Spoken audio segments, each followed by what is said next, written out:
Hey nerds! I recently watched Dune Prophecy and I want to talk about season 1 before season 2 comes out. Like, not that we know when that is or anything. I want to look at the world of Dune, how Prophecy is presenting it and how it fits into the general timeline of the story. Now, for those of you who have watched me for a while, you know, I love Dune. I've enjoyed the books. I have many thoughts and feelings on different volumes within the original 6-book series written by Frank Herbert. And I'm a very, very big Denis Villeneuve fan, to be honest. I genuinely, I think that he is one of the best science fiction directors that we have. Also, as a massive Philip K. Dick fan, I genuinely think that Ridley Scott's Blade Runner was an incredible adaptation of Do Androids Dream of Electric Sheep. But then Villeneuve's 2049, that was just such a perfect continuation of the story. Like, it kept what Ridley Scott had brought to the idea while also keeping the general tone and style of Philip K. Dick's writing. And that's one of my favorite movies that he has ever made. Just to interject here, I literally just today saw the trailer for Blade Runner 2099 and I'm very excited about it. But a close second is Dune, particularly Part 2. The style and the soundscape, the visuals, everything fits the feel that I have when I read the books. And that's what's most important to me. Look, I don't necessarily expect that every single thing on screen will be exactly how I personally imagined it because, I'm one person with my own thoughts and they're not going to be the same as the thoughts that somebody else has when they read the book. We all think of things differently. But as long as it evokes the same feeling that I had when I was reading it, that's what matters to me. And for me, Villeneuve's Dune movies do exactly that. Now, I am also really happy that he is doing Messiah. There were some questions early on as to whether it was going to end with, part 1, if part 2 was going to happen, if there was going to be Messiah. I do think that it's the right place to end this part of the story, but I am really curious as to how people are going to react. And, we just have a few more months to go. Now, as for the other books, I am on record as saying that I personally do not feel like I need a Children of Dune adaptation. I know that there's a version with James McAvoy. I haven't seen it. I think I will watch it at some point and we can talk about it then once I've seen it. But the way that Children of Dune is written in the book, honestly, they would need to make some serious changes for me to be comfortable with what happens on the screen. And I have a similar feeling about some of the stuff in Chapterhouse as well. Now, God Emperor of Dune, that's an interesting one because look, it's not one of my favorites. I've said it before, I don't particularly enjoy it, but I know that some people love it. And I also know that it's one that some people appreciate more when they've gone back and they've reread it. It's very thoughtful. It's almost like it's more of this really long philosophical treatise in the form of a novel. I don't necessarily need a screen adaptation of that, but I will say, and I have said this before, I would give anything for an adaptation of Heretics. And now that I've seen Dune Prophecy, I know they can do it. I have no doubt whatsoever that they could give us a killer adaptation of Heretics and Chapterhouse. There are still things that they would need to adjust.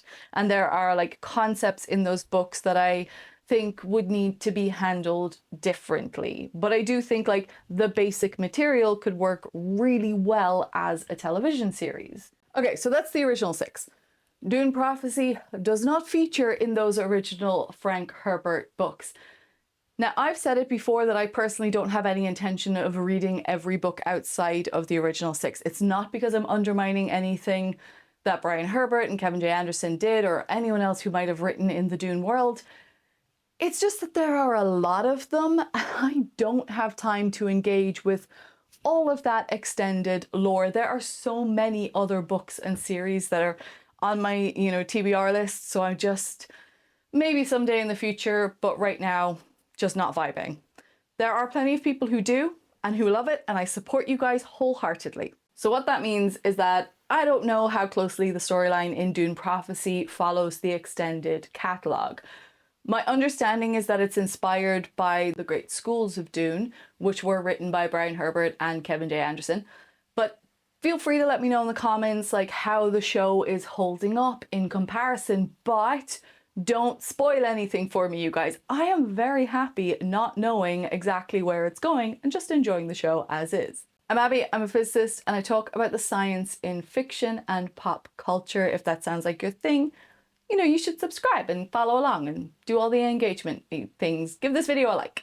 To advance our species and govern the future.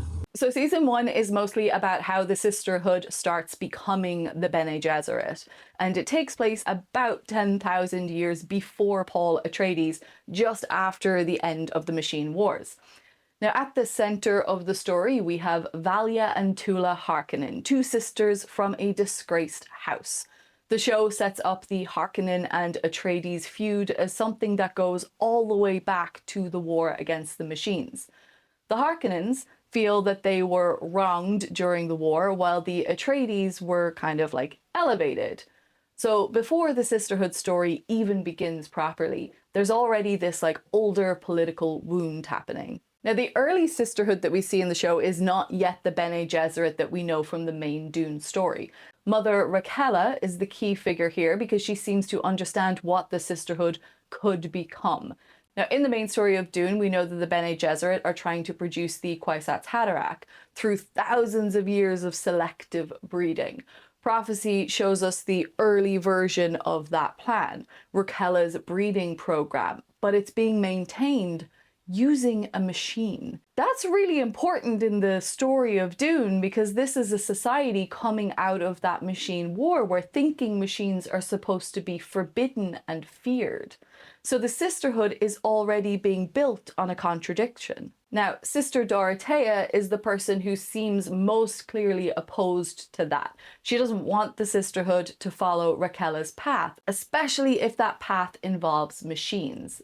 Valia, on the other hand, supports Raquella's plan, and Raquella seems to recognize something important in her and wants Valia and Dorothea to work together after her death. That obviously doesn't happen. After Raquella dies, Valia uses the voice to make Dorothea take her own life, and that becomes one of the foundational sins of this early Sisterhood. From that point on, the Order is not just being shaped by Raquella's vision, it's also being shaped by Valia's ambition and Tula's loyalty to her sister. There are secrets we have come to great lengths to keep. The show then jumps forward and we see what Valia and Tula have turned the Sisterhood into over the intervening decades. Now, it's not yet the full Bene Gesserit, but you can see the bones of it and where it's going to. By the end of the season, the Sisterhood is in a very unstable place. Lila has gone through the agony and survived only because she was kept alive by machine technology. Dorothea has returned through her and is now attacking the machine that holds the breeding records. She's also let all of the other sisters know what Valia and Tula did. This means that the Harkonnen sisters are losing control of the thing that they thought they were building. So season 1 shows the Bene Gesserit order being formed through this political necessity, but also family trauma, secrecy, and forbidden technology. Now, one of the things that I think Dune Prophecy does really well is the question of power and control. Mark Strong is fantastic as the Emperor. To be fair, I think he does a really good job in absolutely everything that he does, and I'll watch anything that he is in. But he's really good at showing somebody who initially appears to be in power, then quite slowly realizes that his power is not as secure as he thought it was. By the end, he understands just how much he has been controlled, and then he has to find his own way out of that. And the thing is, in this type of a world, how would you know? Like, that's the theme that the show keeps coming back to. The Sisterhood has so much control because they know how to maneuver behind the scenes. They know where to place people, like what information to keep, what marriages to encourage, and like how to make other people think that they're making their own choices when they're not. To be fair, that is something that we see in a lot of high fantasy stories as well. Like in Game of Thrones, power is often about who understand the houses and who knows how to play them against each other. It also makes me think a lot of Tom from The Wheel of Time, because he understands stories, courts, politics, and the way people with power like to imagine themselves. So he plays what they call Deus de Mar, the game of houses. That's what the Sisterhood is moving towards. They're not openly ruling, but they are learning how to shape the people who do and to control from the shadows. But that's all part of what I like about it. We don't really fully know what Valia's intentions are. Like, is she doing everything out of a desire for revenge? Or is she genuinely committed to Raquel's vision for the future of humanity? Or is it something else? Does she have her own plan?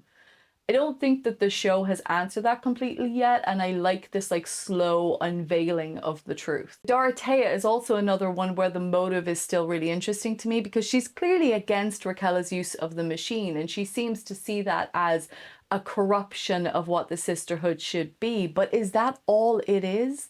Is she simply anti-machine because of the war, or is there something else going on there? Like, where is this level of aggression despite her what seemed to be eternal support for Raquel? Then there's Desmond Hart. Now, at first, he seems like this really big threat. He comes from Arrakis, he survived a worm attack, he believes he has some sort of mission to destroy the Reverend Mothers.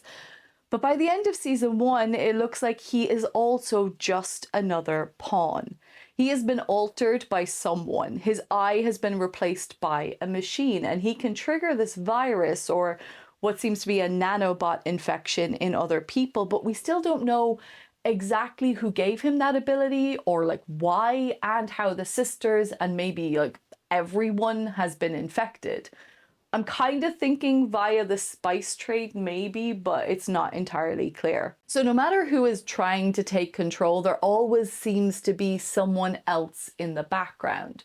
The houses have power over the people, but then the emperor has power over the houses, but then the Sisterhood has power over the emperor, and then Desmond Hart has power over the Sisterhood, but then someone is controlling Desmond in the background. That's very Dune. Like, even the people who think they're making the decisions are being guided by histories, bloodlines, prophecies, political plans, or influences that they can't see themselves. Everyone is trying to guide the future, but has the future already been decided, and whose version of the future are they trying to shape? You see, we know where it needs to end up. Like, we know that eventually we will end up with the Harkonnens and the Atreides well established as high houses, with House Carino as Padishah emperors, and the Bene Gesserit with like almost superhuman powers and focused on their end goal of genetically creating the Kwisatz Haderach. What we don't know is how we're going to get there with the group of characters that we currently have. Like, who are we rooting for? Like, they're all kind of awful, really, right? Like, maybe the real external battle will be with like whichever group is guiding and controlling Desmond Hart, while the true fight for power is within the Sisterhood. Are we rooting for Valia? Or is Dorothea the one that we should be supporting? Like, they're all complex characters, which is what makes the show so interesting. There's no clear good versus evil, so you don't really know whose side to be on just yet. But we are conditioned from Dune to think of the Atreides as good, mostly because Leto was seen as a good man, and mostly the point of stories about power is that the rebels tend to be the ones like on the side of the people. So I would think that we are being guided potentially to root for Kieran Atreides to succeed, and then for Inez Carino to end up on the throne. It's the battle for the Sisterhood I'm still not sure about.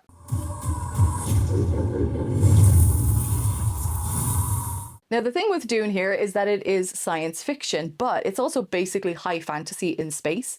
You have an emperor, we have great houses, ancient bloodlines, political marriages, prophecy, chosen one language, and then all of that is happening inside a world with like space magic. The science in Dune is more centered around the evolution of humanity and our abilities in a world without thinking machines. So technology exists. I mean, they've got suspensor belts, they have glow globes, spaceships, of course, laser guns, shields, but there's nothing that can compute. Like, even the spaceships themselves can't work out a navigational path. It needs a guild navigator who uses spice and prescience to map the route. Now, in Prophecy, the main science fiction idea is the Sisterhood's breeding program. We know where that eventually goes. There are some eugenics ideas in here, but it's more specifically a selective breeding program. And it isn't necessarily about trying to remove people from the population. It's about maintaining and combining particular bloodlines to produce particular traits. That's something that we see in fantasy a lot, and historically, I mean, isn't it just basically what would happen in royal families or families, noble houses, like a certain class? They've kind of been doing this for a really long time, right? Where marriage is a political alliance rather than, something that just happens. Now, they're not doing gene editing here like they do in a movie like Gattaca. The Sisterhood are forcing an evolutionary change over thousands of years. It's a long-running genetic project, while also placing themselves close enough to power to make sure the project survives. Now, the show also gives us this early version of the Bene Gesserit abilities. Valia using the voice is a big one.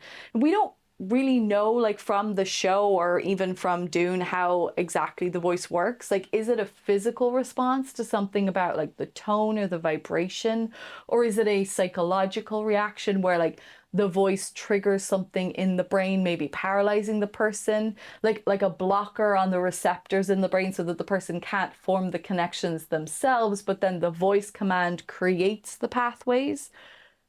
Or is it just space magic? I don't really care either way. I just think it's an interesting thing to chat about. But what's even more interesting is it shows you just how much George Lucas pulled from Dune into Star Wars. We've got spice, we've got Jedi mind tricks, navigators, desert planets, space lasers, and giant sandworms. It's Dune with robots. Now, one of the things that I really liked to see in Prophecy was the agony. In the books, the agony is the process that someone goes through to become a full Reverend Mother. They're given a poison that's connected to the spice, and they have to change it inside their own body so that it doesn't kill them. I think the word is transmute. I can't remember. At least that's the idea anyway, but it's not about physical survival. The agony also opens them up to the memories of the Reverend Mothers who came before them. That means access to this huge store of knowledge and experience. But it also means that the person going through it can potentially lose themselves. The other voices can fight for control, and if you can't hold on to yourself, you don't really come back. I think the biggest description of the agony comes in Chapterhouse, and when I was reading it, I was like, I'd like to see it. So seeing it visualized with Lila was really cool. The machine stuff is probably the part I'm most curious about going into season 2. This society has just come out of the war against thinking machines. So everyone is very anti-machine in a way that makes sense historically within the story. But then Raquela's breeding records are being stored in a machine under the Sisterhood. Lila is being kept alive by a machine. Desmond Hart has a machine eye. The rebels are also using technology in ways that seem to sit very close to the edge of what this world claims to reject. But I guess this is kind of normal, wouldn't it be? With this type of a rebellion, publicly everyone would be like, oh, we follow the rule of the law, machines are dangerous. But privately you might still have your own little versions, like the child at the start who has the toy. But it's not clear to me, are we moving towards a world where they're trying to completely eradicate the presence of machines? Or if we are just accepting that it's still close enough to the end of the machine war that there would still be people who would still have access to and still use them in certain circumstances. I mean, we're 10,000 years ahead, or before Dunes. A lot can happen in 10,000 years. Okay, so Desmond Hart. He apparently survived a worm attack on Arrakis, which gives him a sort of religious reverence. Now, we know that he comes back believing that he has some kind of mission against the Reverend Mothers. And we said earlier that his power is connected to this virus or nanobot infection that seems to be dormant until he triggers it somehow using his mechanical eye, or like the eye that was replaced by a machine, but we still don't know who did that to him.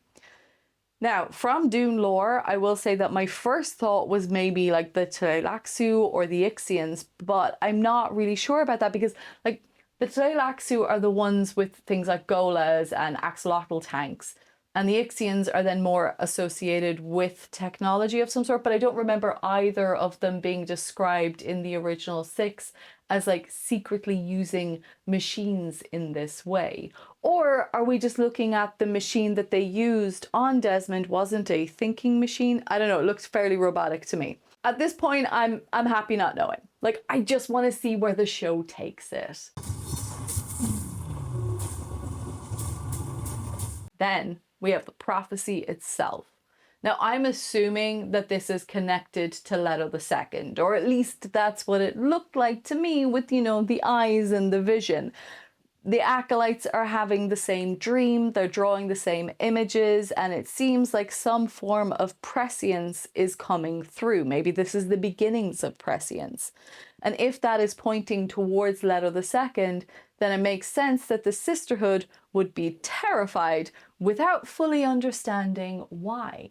So for me, the science fiction ideas in prophecy, like, they're working so far. Like, we haven't seen loads of hard science, but like, I don't really think Dune has ever been about that. Like I said, it's more about power and human abilities.